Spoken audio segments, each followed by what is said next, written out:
Welcome to the deep dive. Today, we're tackling a really important topic, one that connects our daily choices to our long-term health, breast cancer risk, and crucially, prevention. Absolutely. We've gone through a lot of notes from specialist Dr. Sarah, and our mission today isn't just to, list a bunch of facts. We want to distill this down into really actionable knowledge for you. That's exactly right. Because let's face it, navigating health information can feel, well, pretty overwhelming sometimes. Mm-hmm. So we're here to try and cut through some of that complexity, provide some clarity. When it comes to managing your lifetime risk, probably the most powerful tool you have is understanding the why behind the advice. Okay. So we're going to connect these fairly simple lifestyle recommendations directly to the biological effects. Mm-hmm. That way you know exactly what proactive steps you can actually take. Okay, let's unpack this then. Let's start with something I found genuinely surprising and really critical, the link between body weight and risk, especially after menopause. Why does that risk profile change so much then? Yeah, that's a key point. It Yeah. really all comes down to where the body is getting its estrogen supply from. Right. So before menopause, it's mainly the ovaries producing estrogen. They're the primary source. Okay. But once the ovaries, well, retire, so to speak, the body still needs some estrogen. And the production, it shifts. It shifts significantly to other tissues. And fat tissue is the main one. Exactly. Fat tissue becomes the biggest player in that production game after menopause. Wow. So excess body fat isn't just like inert, it's actually an active endocrine factory. Precisely. Yeah. That's a great way to think about it. Extra body fat has an enzyme. It's called aromatase. Aromatase. Okay. And this enzyme converts precursor hormones, androgens, into estrogen. So the more body fat you carry, particularly after menopause, the more of this non-ovarian estrogen you're making. And too much estrogen isn't good for breast tissue. Right. Too much estrogen can stimulate breast tissue growth, and that increased lifetime exposure is what bumps up the risk profile. It's a key biological mechanism, but the good news is it's one we can absolutely influence. That really reframes weight management, doesn't it? It's not about aesthetics. It's about managing this internal hormone production. Exactly. It's about turning down that biological volume knob, as you said. So what are the immediate sort of achievable targets that Dr. Sarah was highlighting? What can people focus on right away? Well, the main goal is always maintaining a healthy weight range that's right for your body. But, sometimes that feels like a huge task. Yeah, it can be daunting. So if you're looking for a really specific, immediate target that starts making a difference, the sources point to this. Mhm. Even losing just 2 kilograms can help reduce your overall risk. 2 kilograms, that feels manageable. Right. And we emphasize that number because it's often an achievable goal. It encourages consistency Mhm. rather than, drastic, overwhelming diet changes that people can't stick to. Yeah. It gives you those early wins. That's a great focus, achievable change. Yeah. And speaking of changes, the dietary advice that goes along with this seems refreshingly practical too. No crazy ingredients needed. Exactly. The focus really is on quality, not severe restriction. We recommend focusing on balance. Like, try to fill about half your plate with colorful vegetables and fruits. Okay. The fiber in those helps regulate hormone processing, helps keep weight manageable too. And then on the other side, the advice is pretty straightforward. Intentionally eat less fried food, less sugary stuff. And cooking methods matter too. Yeah, consciously use less oil when you cook. Frying, for example, ramps up the calories dramatically without adding much nutritional value. So just minimizing that habit is a quick win for many people. Okay, that's a solid foundation weight and diet. Now let's pivot to movement. We all hear exercise is good, but like the weight discussion, let's get specific. Sure. How exactly does exercise help balance hormones and reduce cancer risk beyond just burning calories? Right. This is where exercise is truly crucial. It's not just about calories out. Regular physical activity actually helps your body manage and, importantly, excrete excess hormones more efficiently. Ah, okay, so it helps clear them out. Yes. It improves liver function, and the liver is key for metabolizing hormones. And crucially, it also improves insulin sensitivity. Why is insulin important here? Well, high levels of insulin, which you often see in more sedentary individuals, can actually promote the growth of cancer cells. So exercise directly interrupts several biological pathways that could otherwise fuel cancer risk. It's like a multitasker then, a hormonal cleanup crew, and it sharpens your metabolism. Yeah, that's a good analogy, yeah. So for someone listening who wants clear guidance, what kind of exercise goals should they aim for? What's the target? The targets are pretty clear and, importantly, scalable. So if you're just starting out, Maybe begin with just 10 minutes of fast walking each day. 10 minutes. Everyone can find 10 minutes. Pretty much. And then Ugh. you slowly build that up. Aim to get to 30 minutes on most days. If you prefer other moderate exercise, like swimming, that's great too. And the overall weekly goal. The cumulative goal, which you should be aiming for each week, is somewhere between 2.5 and 5 hours of moderate intensity exercise. 2.5 to 5 hours a week. Yeah, that range gives you flexibility, day to day, week to week. But it does reinforce the need for consistency. That's key. Okay, so we've covered diet, weight, movement, things we do, things we put in. Now, what about harmful exposures? Habits that actively work against prevention. Smoking and alcohol are the obvious ones. Yes, definitely. It's well established that both smoking and drinking alcohol raise breast cancer risk. Alcohol specifically can increase the amount of estrogen circulating in your body. Hmm. And it might also interfere with how cells repair their DNA. Hmm. But there's a critical detail about smoke exposure that Dr. Sarah really emphasized. Which is? Secondhand smoke. Even if you don't smoke, if you're regularly breathing in other people's smoke, you are still significantly increasing your own risk profile. That's so important. So it's not just about not smoking yourself. Absolutely not. The recommendation is clear. Yeah. Avoid smoking, obviously, but also actively try to avoid being around people who smoke or spending time in smoky environments. A really powerful reminder that our environment impacts our health directly. Okay, before we get into the medical side of things, there's a positive natural factor to highlight: motherhood and breastfeeding. Yes, this is one of the really encouraging findings in the sources. It's a beautiful example of a dual benefit, completely natural. How so? Well, breastfeeding provides, perfect nutrition for the baby. We know that.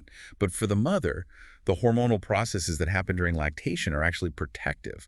They lower her personal breast cancer risk. So it benefits both mother and child in different ways. Exactly, which is why mothers are always strongly encouraged to breastfeed whenever possible. It's a temporary phase, physiologically, but it offers a lasting protective benefit for the mom. That's great to know. Okay, let's switch gears now. Let's talk about medical decisions that often involve weighing risks and benefits, especially around hormones. Starting with something incredibly common: combined birth control pills. How should listeners think about the slight increase in breast cancer risk linked to these? All right, this is where things get a bit nuanced. What's fascinating here is really understanding the context of that risk. Okay. We know that combined birth control pills, the ones with both estrogen and progestin, might slightly increase breast cancer risk while you're taking them. Slightly, okay. But there's more to it. Yes, Oh. and this is the critical nuance. Those same pills provide a significant protective benefit against two other major cancers: ovarian cancer and uterine cancer. Wow, okay. So it's a trade-off. You're potentially swapping a small, temporary increase in one risk for a substantial long-term decrease in two others. Precisely. It makes the decision very complex, very personal. And the good news regarding the breast cancer risk is that it seems to be temporary. If you stop taking the pills, that elevated risk gradually decreases back towards the baseline over time. So it's not a permanent change. Doesn't appear to be, no. And this is exactly why Dr. Sarah insists this choice must be highly personalized. It really needs a detailed chat with your doctor. Yeah. They need to understand your full family history, your individual risk factors for all three types of cancer: breast, ovarian, uterine, before deciding on the safest, most suitable method for you. That complexity definitely carries over into menopause treatment too, doesn't it? Specifically, combined hormone replacement therapy, or HRT. Can you quickly explain what combined HRT is for anyone unfamiliar? Sure. Combined HRT includes both estrogen and progestin. It's typically prescribed to women who still have their uterus to manage moderate to severe menopausal symptoms like hot flashes. And it's different from estrogen-only HRT. Yes, estrogen-only HRT is usually just for women who've had a hysterectomy.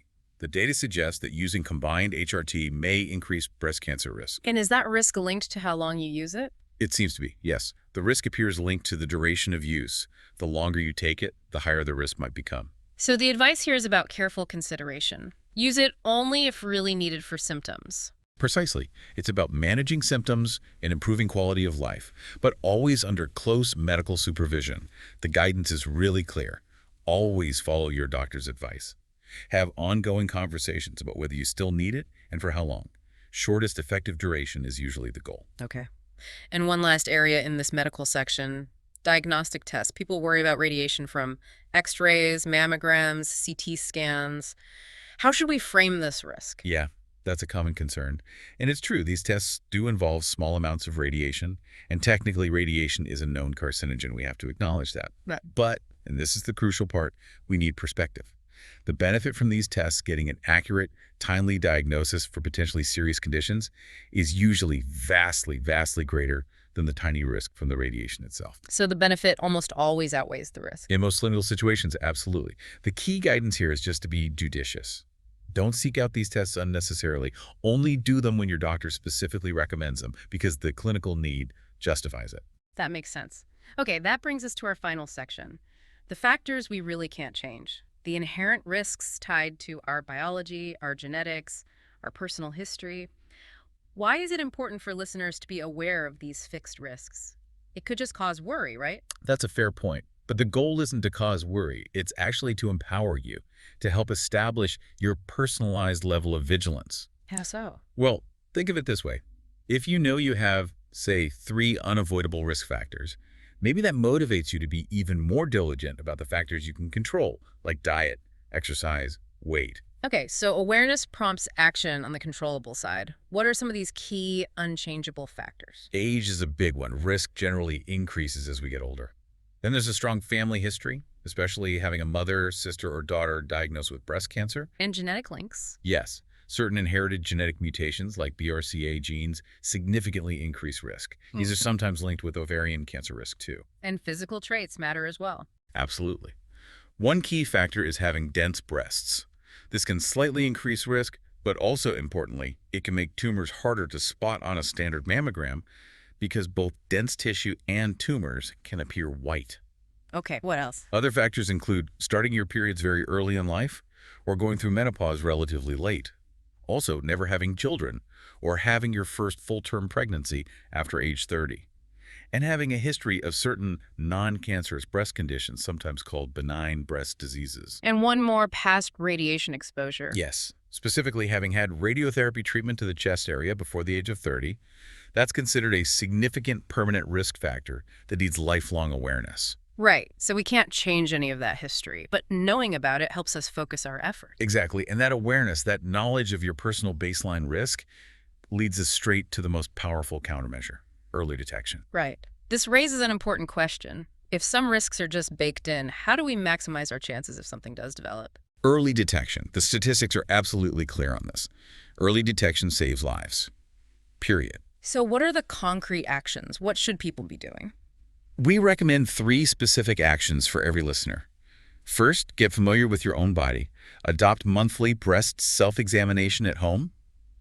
You need to know what's normal for you so you can spot any changes immediately. Know you're normal. Second, if you are 35 or older, make sure you have a professional clinical breast exam done by a doctor or trained health professional once a year. That's a vital screening checkpoint. And third, Perhaps the most critical piece of advice. Report any change in your breast to your doctor immediately. Don't wait. Don't second-guess yourself. If something feels different, looks different, get it checked out right away. that really sums up the balance, doesn't it? Some risks are fixed, they're part of our story, but this combination of lifestyle choices we can control, plus constant vigilance through detection, that's our most powerful shield. It truly is. We're talking about influencing those estrogen levels by managing weight, keeping hormones regulated through regular exercise, avoiding harmful things like smoke and too much alcohol. Those relatively simple actions are where so much power lies. They directly impact the biology we've been discussing. Yeah. And maybe for a final thought, something to mull over, building on that idea of medical trade-offs we discussed. Think about the future. Imagine when personalized genetic risk mapping becomes more common. Okay. How will you navigate the complexity then? Choosing, say, between a long-term medical intervention, like combined birth control, that might offer strong protection against ovarian cancer, but carries that slight temporary breast cancer risk, especially when that risk is quantified specifically for you based on your genes. That adds another layer of complexity entirely. It does, and it just underscores why continuous, deep conversations with your own doctors are so essential. You need that partnership to make sure your preventative strategy, your health path, is truly optimized for your longest, healthiest possible life. A powerful point to end on. Stay aware, stay proactive. And keep diving deep into your health choices.